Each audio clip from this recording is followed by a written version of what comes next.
فاكرين التيس المستعار اللي اسمه عبد السند حمامة أو يمامة، طائر من الطيور. بيقولك إيه؟ بيقولك إن ده رئيس حزب الوفد. حزب الوفد اللي محدش عارفه أصلا، محدش عارف مين ده.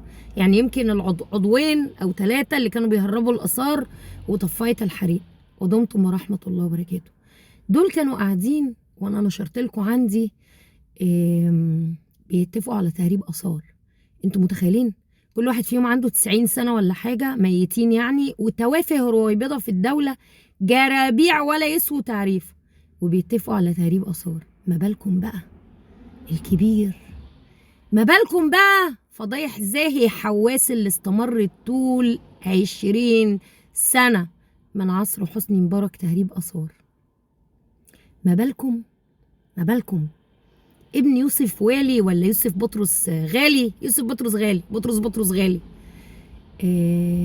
اللي كان مهرب حاوية كونتينر 40 فيت كونتينر من مينية اسكندرية، اتمسك في ايطاليا في 33,000 قطعة أثرية. ما بالكم لو كبرنا الصورة شوية ونشوف كده سيسنياهو صبي نتنياهو، ابن بائعة الهوى، ابن الولاية اللي عمرها ما قالت لراجل لأ، من أول ما بقى الأمين على خزائنها ورئيس المجلس الأعلى للآثار المصرية والمتحف المصري. موكب المومياوات اللي عمله لكم، مشي وسط موكب المومياوات، هو كان بيودع المومياوات. مومياوات طلعوا بالسلامة على طول على الإمارات. واللي عندكم في المتحف الكبير قوي دي كلها هاي كوبي. على مسؤوليتي أتحاكم محاكمة عسكرية، على مسؤوليتي أنا المواطنة منى الشاذلي، أتحاكم فيها محاكمة عسكرية وأمثل أمام المحاكم المصرية. خلاص، 146,000 قطعة أثرية اتهربت، هو اللي هربها بإيده اللي تتقطع وتتشل ويجيله فيها سرطان، فيش منه علاج.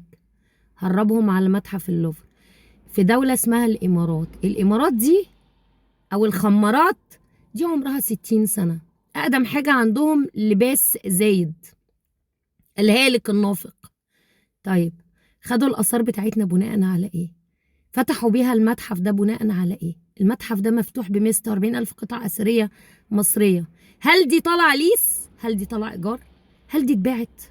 طب هو في أثر بيتباع؟ طب في أثر بيتنقل من مكانه؟ طب مدام رب البيت بالدف ضارب فشيمة أهل البيت كلهم الرقص، كله بيسرق مصر. انزل استرجل ما